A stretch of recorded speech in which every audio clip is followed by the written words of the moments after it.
যারা জানে না যে শিবির 1977 সালে প্রতিষ্ঠিত, 77 সালে তাদের জন্ম, 71 সালে যিনি কেন্দ্রীয় সভাপতি ছিলেন ওই সময় প্রতিষ্ঠাতা শহীদ মীর কাশেম আলী রহমতুল্লাহ আলাইহি। কয়েকদিন আগে এক ছাত্র নেতা তাও কেন্দ্রীয় উনি বক্তব্য দিতে গিয়ে বলে ফেললেন ইসলামী ছাত্র শিবির 71 সালে রগ কেটেছে। আর 71 সালে ওরা তো জন্মই হয়নি, ও তো 77 সালে জন্ম। আমার জন্ম 77 সালে, আমি 71 সালে রগ কাটলাম কি করে? এই কথাটা পুরা অসত্য, মিথ্যা। একজনের উপরে আন্দাজে মিথ্যা কিছু চাপিয়ে দিতে গেলে ভুল ভাল বের হয়ে যায়। তামাম দুনিয়া এখন বলছে যে ওই ছেলেটা মিথ্যাবাদী, ওর আন্ডারে যত ছেলে আছে ওইটাই শিখবে। এই কথা এত বড় মিথ্যা কথা, এত মিথ্যা তথ্য আপনি ছড়াতে পারেন? আপনি দায়িত্বশীল জায়গায় বসে দায়িত্বপূর্ণ কথা বলবেন, নয়তো আপনি এখনই যদি মরে যান, আপনার একটা মিথ্যা কথার কারণে কত মানুষ আপনার কথা শুনেছে, ওরা তো অনেকেই মনে করবে না, হতেও পারে। যারা জানে না যে শিবির 1977 সালে প্রতিষ্ঠিত, তারা তো মনে করবে না 71 সালে মনে হয় রগ কেটেছে মায়ের পেটের ভেতরে থাকতে। ও মায়ের পেটে তো আসে না, মায়ের পেটে তো এসেছে। 77 সালে তাদের জন্ম, 71 সালে যিনি কেন্দ্রীয় সভাপতি ছিলেন ওই সময় প্রতিষ্ঠাতা শহীদ মীর কাশেম আলী রহমতুল্লাহ আলাইহি। এই 54 বছরে এই দেশে ইসলামপন্থী কোন দলকে জালেমরা এত ভয় পায় না যত ভয় পায় জামাত আর শিবিরকে। যাদেরকে ভয় পাতেন এদেরকে আল্লাহ বসাবে, দায়িত্ব নিয়েছে আমির হামজা। কে বলেন বলেন? এই সুসংবাদটা কি আমি নিজে বানালাম না কোরআনে আছে? আর কোরআনের কোনো কথা মিথ্যা হওয়ার সম্ভাবনা নেই, আছে। আল্লাহ অবশ্যই এটা সত্যে পরিণত করবেন বলে আমাদের 100% বিশ্বাস আছে। আর সেই আশায় এখন আমরা আছি ইনশাআল্লাহ। এই কথা এত বড় মিথ্যা কথা, এত মিথ্যা তথ্য আপনি ছড়াতে পারেন?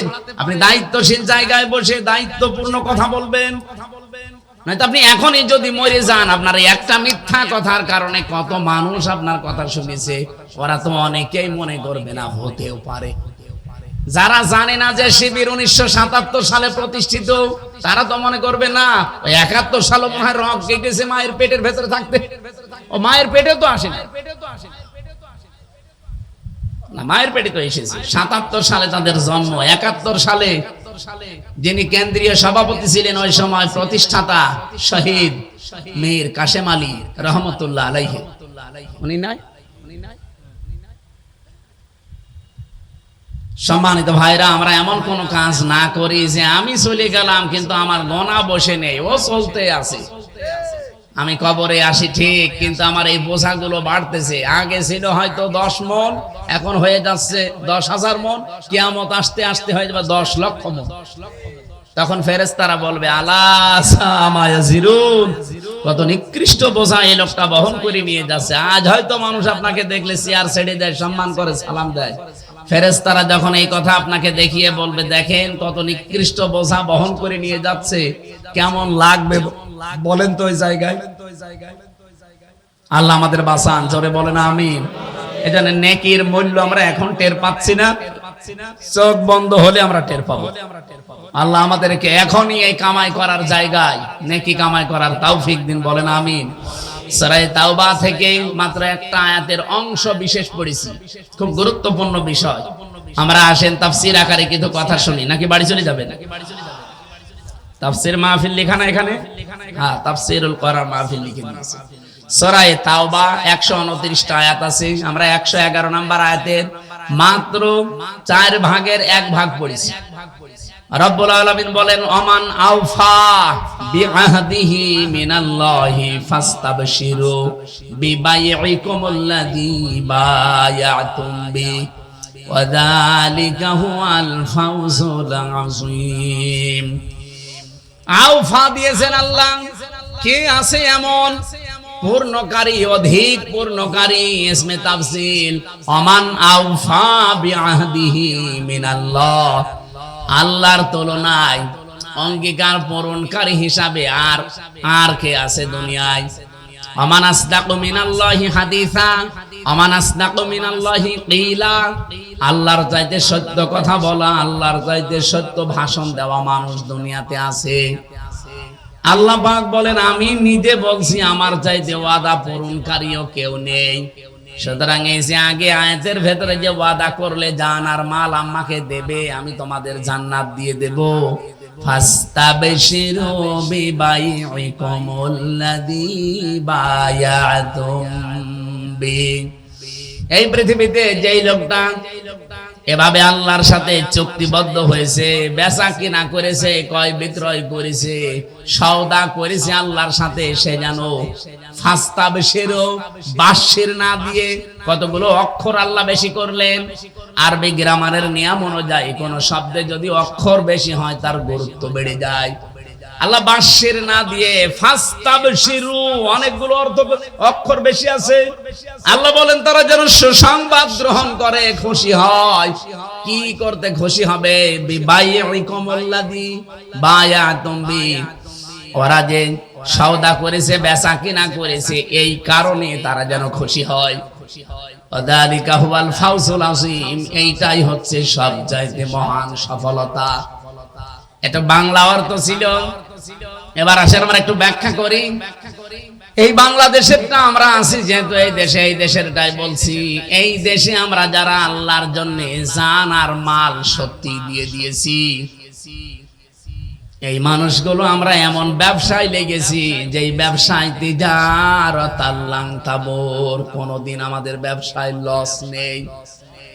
আমাদের ব্যবসায় লস নেই। আমরা যদি মরেও যাই লাভ, বেঁচে থাকলেও লাভ। মরে গেলে জান্নাতি, বেঁচে থাকলে যতদিন আছি যেহেতু জানমাল আমার আর নেই, আমি আল্লাহকে দিয়েছি। এই আল্লাহর দেওয়া যেটা এখন আছে এটা আমার কাছে আমানত। এই আমানতটা আমি সঠিক কাজে ব্যবহার করার মাধ্যমে আমার জান্নাতের নিয়ামত আরো বাড়াতে পারবো। জোরে বলুন সুবহানাল্লাহ। এই জন্য কিছু গুণ অর্জন করা লাগবে বলে আল্লাহ এখানে 7টা গুণের কথা দিয়েছেন। আর আমি গ্যারান্টি নিয়ে বলতে পারি, রাগ করলেও শোনেন, এটা রেকর্ড হচ্ছে, আপনি না শুনলেও আমার কোনো অসুবিধা নেই। তামাম দুনিয়া শুনছে, তামাম পৃথিবীর মানুষকে বলছি, যদি আল্লাহর সাথে এই বেচা কিনা করে, এই সওদা করে লাভবান হয়ে যদি সুসংবাদ পেতে চান, আনন্দ করতে চান, বাংলাদেশে যাদের ছেলে আছে ইসলামী ছাত্র শিবিরে দিয়ে দেবেন, মেয়ে আছে ইসলামী ছাত্রী সংস্থায় দিয়ে দেবেন। এখানে যে 7টা গুণের কথা পাবেন, এগুলো সব তাদের ভেতরে আমি নিজে পেয়েছি। এই জন্য আপনাকে আমি আহ্বান জানাচ্ছি। 1 নম্বরে আত্তাইবুন, তারা তাওবাকারী। ওরা সব বিরাদের, সব বিদারিতে রাতের বেলা গভীর রজনীতে রাত 1:30 2টার সময় যে কান্না কাটি আমি নিজে দেখেছি। বাংলাদেশে কোন ছাত্র সংগঠন এটা আমি পাইনি। এই জন্য আপনারা গ্যারান্টি দেই, আপনার ছেলেটাকে আপনি দেন, মেয়েটাকে দেন, ওরা এই নিয়মটা শিখাবে, তাকে তাওবাকারী বানাবে। আর অন্যান্য দলেও তওবা আছে, কিন্তু তওবা আছে কি ও শাতা নিজেই বোঝে না। তওবা কি? খালি আস্তাগফিরুল্লাহ পড়লে তওবা হয় না। তওবা করতে হলে 2টা শর্ত মানা লাগে আর একটা সময় মেইনটেইন করা লাগে। আর এটা ইসলামী ছাত্র শিবির মানে। এবার আপনি সূরা জুমারের 54 নম্বর আয়াতে যান, পাবেন এই তথ্যটা।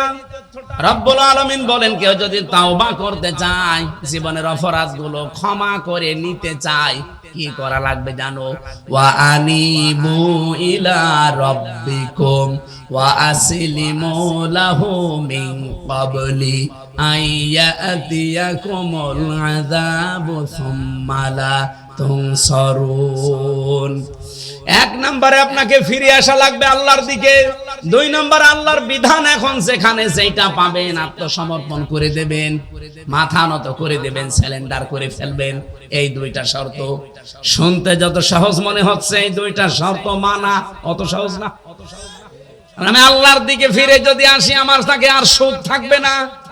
কি আমি আল্লাহর দিকে ফিরে এসেছি, আমার কাছে ঘোষ থাকবে, আমার বউ ব্যাপারটায় চলতে পারবে, আমি সিনেমা দেখতে পারবো। বলেন বলেন, তাহলে শব্দটা শুনতে কি ছিল? আনিবু ইলা রাব্বিকুম, যে আল্লাহর দিকে ফিরে আসে। শুনতে তো সহজে হয়ে গেল, বলেও ফেললাম সহজে, কিন্তু বাস্তব জীবনে এটা মেনে নেওয়া কত কঠিন আপনি বলেন। এতটুকু আল্লাহ শেষ করেননি, ওয়াসলিমু, এটা আরো কঠিন। আল্লাহর বিধান যেখানে যেটা পাবে ও সঙ্গে সঙ্গে মাথা নত করে দেবে।